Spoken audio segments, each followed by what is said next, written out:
እነዚህ አሁን የምታያቸው ጢማቸውን አንዠርገው ሱሪያቸውን አሳጥረው መከራ የሚያበሉና ሀገረ መንግስቱን በአብይ አህመድ በኩል በእጃቸው ስር አስገብተው ዛሬ በኢትዮጵያ ውስጥ ያለው መከራ የሚያረዝሙት ኡስታዞች አውደ መድረክ ላይ ወጥቶ ሲናገሩ ሰላማዊ መድረክ ላይ ወጥቶ ሲናገሩ ሩሩሮች መድረክ ላይ ወጥቶ ሲናገሩ ብዝሃነትን የሚቀበሉ ነገር ግን በውስጥ ሰይፍ እየሳሉ በውስጥ ሴራ እየሸረቡ በውስጥ እያደራጁ መከራ የሚበሉ ሰዎች ያመጡት ከዚህ የተነሳ ነው።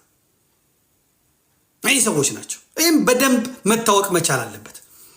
እነዚህ አዳዲስ ጫማ ብራንድ መኪና የሚያገላብጡት በዚሁ በንጽጽር የጀገኑ ሀብታም የሆኑ ዕውቀታቸው መለኪያቸው ይሄ ሆኖ እንትን ያሉ ናቸው እና በዚህ ነው ኑሯቸውን መስርተው የሚኖሩት ማለት ነው።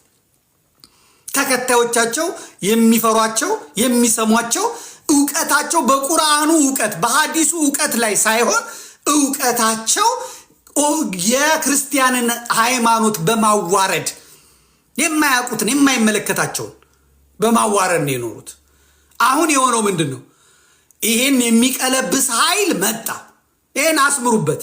ይሄን የሚቀለብስ በፊት ያሉት ሰዎች ፕሮቴስታንቶቹም ኦርቶዶክሶቹም ምላሽ የሚሰጧቸው በመጽሐፍ ቅዱስ ነበር ክርክሩ።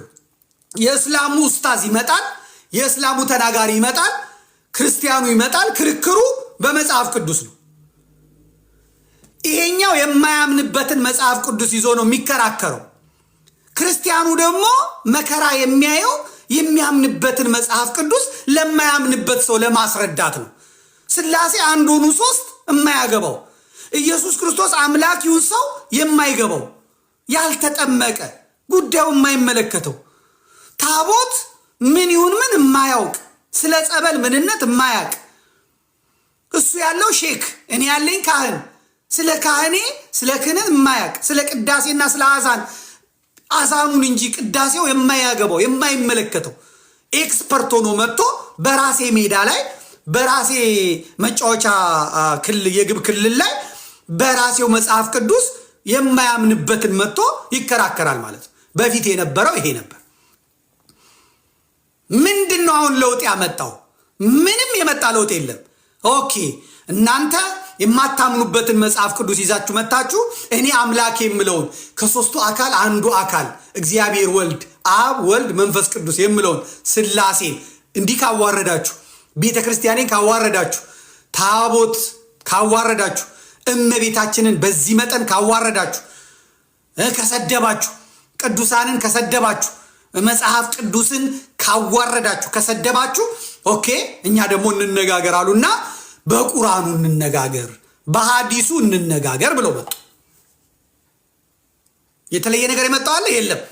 እነሱ እዚህ መጥቶ ሙሴ እንዲህ አድርጓል፣ ሰለሞን እንደዚህ አድርጓል፣ ምንትሴ እንደዚህ አድርጓል ሲሉ ኦኬ መሐመድ እንዲህ አድርጓል፣ ቁርአን እንዲህ ይላል፣ ሐዲሱ እንዲህ ይላል፣ እንደዚህ ተብሏል፣ ይሄው ቁርአን ላይ እንዲህ ተብሏል፣ ይሄንን አስረዳኝ፣ ይሄኛው ላንተ አይገባም፣ ይሄኛው ላንተ እንዴት ገባ?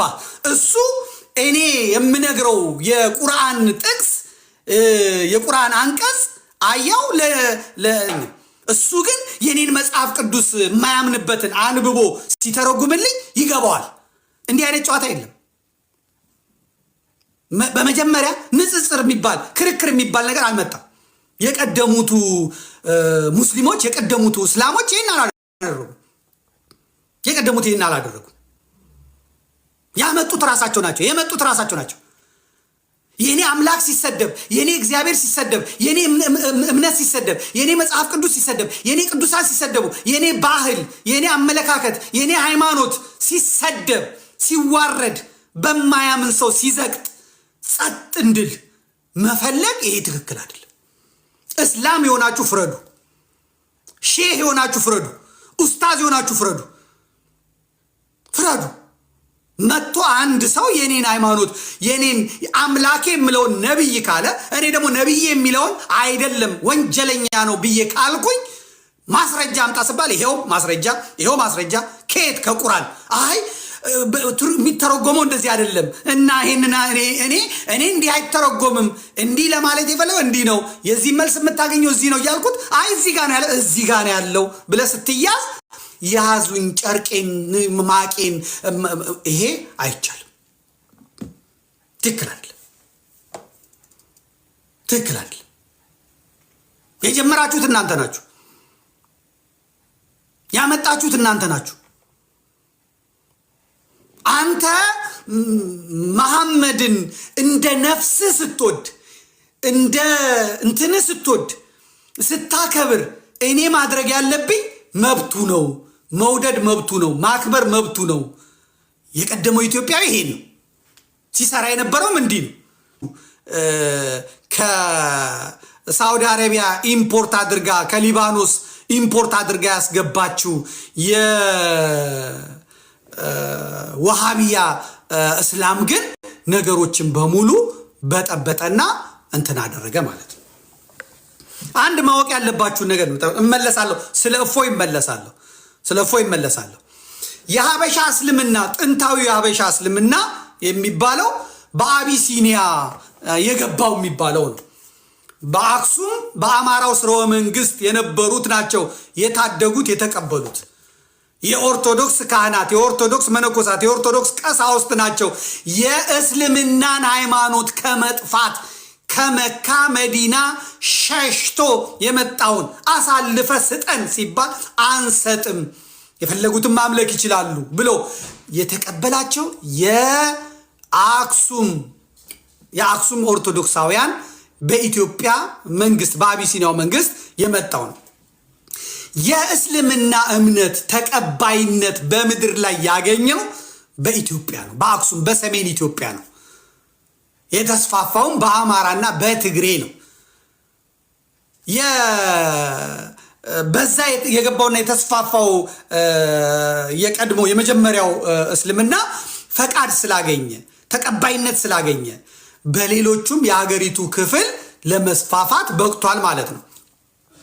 የመሐመድ ባልደረቦች የነበሩ 16 ዓመታት በሙሉ በአቢሲኒያ ሲቀመጡ በህዝቡ በአማራ በጎ ፈቃድ የሰበኩትና ያሰራጩት እምነት ነው እስልምና ማለት።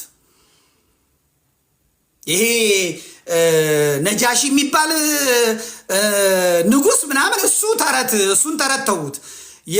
በኢትዮጵያ የነገስታት ታሪክ ውስጥ ነጃሺ የሚባል ንጉስ የለም። አገረ ገዢ የነበረ ነጋሽ የሚባል ሰውዬ ነበረ። አለቀ። እሱ ጋር የተቀበለ እንደውም እስልምናውን ሲቀበል ነጋሽን የሸሸችው ማርያም ተብሎ በትግራይ ውስጥ ታገኙታላችሁ። ንጉስ የሚባል የለም። ይህንንም እነሱ ንጉስ ብለው ማቅረብ ይችላሉ፣ መብታቸው ነው። በኢትዮጵያ ታሪክ ውስጥ ግን የእስልምና ንጉስ ነጃሽ የሚባል የለም። በጩኸት በእሪታ የሚቀርብ ነገር አይደለም። በኋለኛው ዘመን መጥቶ የኢትዮጵያን ነገስታት በማሳደድ በመዋጋት 15 ዓመታት ሙሉ እረፍት የነሳው ግራኝ አህመድ የአዳሉ ነው እንጂ ከዛ በፊትም ከዛ በኋላ የእስላም ነገስታት የሉም። ይሄ ከኦርቶዶክሳዊት አንጻር ከኢትዮጵያ ታሪክ አንጻር እናነጋለን። እኛ ደግሞ አይ እንደዚህ ማለት እንችላለን ማለት መብታችሁ ነው። መብታችሁን ይከበራል። እውነቱ ግን ይሄ ነው የሚሆነው ማለት ነው። ስርዓት ትይዛለህ፣ ስርዓት ትይዘህ አትነካኝም፣ አልነካም፣ አትደርስብኝም፣ አልደርስብም። በቲክቶክ ይሁን በፌስቡክ ይሁን አንድ ክፍታፍ እስላም ተነስቶ የቤተ ክርስቲያንን የክርስትናን እምነት ካንቋሸሸ ለዛ ክፍታፍ በልኩ መልስ ይሰጠዋል ማለት ነው።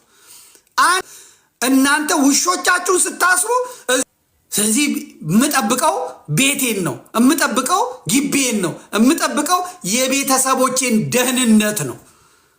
ስለዛኛው አያገባኝም፣ ስለ መንደሩ አያገባኝም።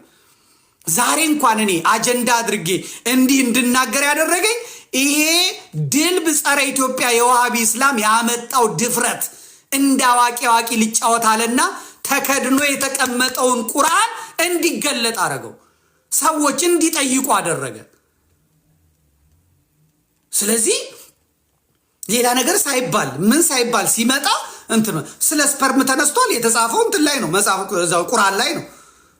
ስለ ሕፃን ጋብቻ የተነሳው እዛ ላይ ነው። ስለ ግብረ ሰዶም የተጻፈው እዛ ላይ ነው። እነሱ መጥተው ከመጽሐፈ ቀሌምንጦስ ጠቅሰው ሕፃኑን ጌታ መጥቶ አፉን ሳመው አሉ። የተወለደ ልጅ መጥቶ ሳመው አሉ።